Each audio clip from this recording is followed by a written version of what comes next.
है और बीजेपी के नेता चुने हुए जनप्रतिनिधि भी वहां पे सुरक्षित नहीं है। पश्चिम बंगाल में इसलिए विरोध ज्यादा हो रहा है जो सबसे ज्यादा रोहिंग्या पश्चिम बंगाल में है। महिलाओं की बात करिए वहां पे तो चुने हुए जनप्रतिनिधि सुरक्षित नहीं है। आपके सांसद खगेन मुर्मू जी पे हमला हुआ, तो ऐसे में जो आम लोग हैं उनकी सुरक्षा तो बहुत खतरे में है।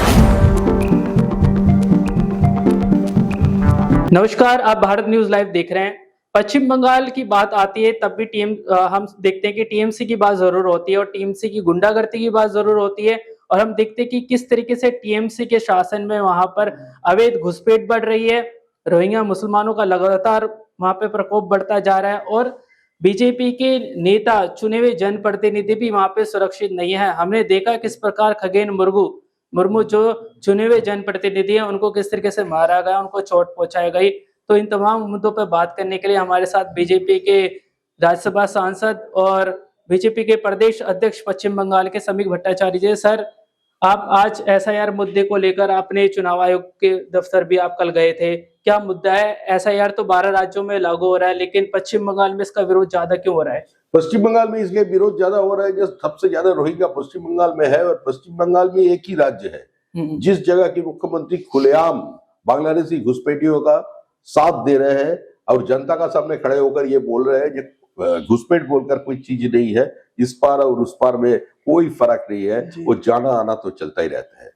जो मुख्यमंत्री एक दिन बांग्लादेशी घुसपैठियों का नाम वोटर लिस्ट में रहने का कारण वोटर लिस्ट स्पीकर के टेबल का ऊपर फेंक करके रोते रोते पार्लियामेंट छोड़कर चले गए थे, मुख्यमंत्री होने का बाद वो सारे चीज भूल गई है। तो हम लोग ये भी जानना चाहते हैं ये पार्लियामेंट सेक्रेटरीट से जो कागज कहाँ है, वो जो सूची था वो सूची का तो हम लोगों को जरूरत है।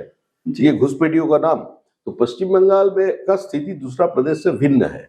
पश्चिम बंगाल एकमात्र प्रदेश है जिस जगह में जनसंख्या की वृद्धि 2002 से 31% है और वोटर की वृद्धि 67% है, 67%। तो ये पश्चिम बंगाल का स्थिति है। जितना जनसंख्या है उससे ज्यादा आधार कार्ड है जी। हिंदुस्तान के किसी भी कोने में कोई बांग्लादेशी पकड़ा जाता है तो उसका पास से जो आधार कार्ड मिलता है, जो पैन कार्ड मिलता है, वो पश्चिम बंगाल की चारों जगह से बना हुआ है। वही लोग ड्यूरिंग इंटरोगेशन वो लोग ही एडमिट करता है, तो इसीलिए हल्ला उस जगह में ज्यादा होगा। और पश्चिम बंगाल की सरकार क्या काम किया वो तो सारे हिंदुस्तान जानते हैं जी। बिल्कुल, माइग्रेंट लेबर सबसे ज्यादा पश्चिम बंगाल से आता है।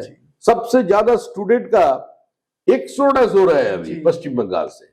पश्चिम बंगाल का जो उद्योगपति है उसका निवेश अभी पश्चिम बंगाल के बाहर में हो रहा है। पश्चिम बंगाल का कोई सरकारी नौकरी को बेचा जा रहा है सब्जी का माफिक बाजारों में।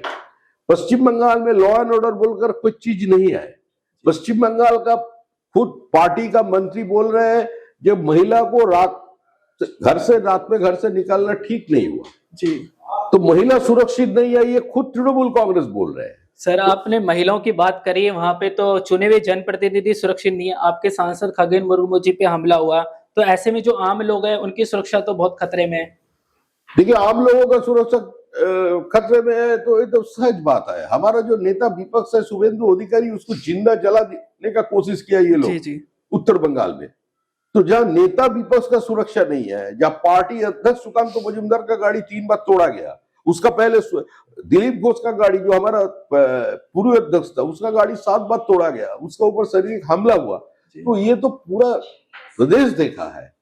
तो जो आम जनता कैसे रह सकता है? पश्चिम बंगाल में लॉ एंड ऑर्डर बोलकर कुछ नहीं है जी।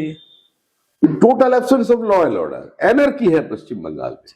पश्चिम बंगाल में भारतीय संविधान एग्जिस्ट नहीं कर रहा है जी। एक संवैधानिक संस्था के ऊपर अब चैलेंज कर रहे हैं, उसका मतलब क्या है? अब भारत के संविधान को चैलेंज कर रहे हैं जी। राहुल गांधी जी जो घूमता है ना जेब में संविधान लेकर के जी। तो उसको सोचना चाहिए जो संविधान हाथ में लेकर घूमने का चीज नहीं है, जेब में लेकर घूमने का चीज नहीं है। संविधान भारत की आत्मा है, संविधान जीने का सहारा है और भारत में ईश्वर अल्लाह नहीं सर्वशक्तिमान है संविधान। अगर संविधान को कोई चैलेंज करे तो संविधान में भी वो भाषा है जो भाषा से संविधान समझा सकता है और वही होने वाला है। सर, एक और चीज, जैसे कि आप लोग हमेशा मुद्दा उठाते हैं अवैध घुसपैठ का, और ममता बनर्जी ने कहा कि अवैध घुसपैठ तो इसलिए हो रही है कि बीएसएफ एक्टिव नहीं है, क्या कहेंगे? सरकार, केंद्र सरकार आपके पास में है।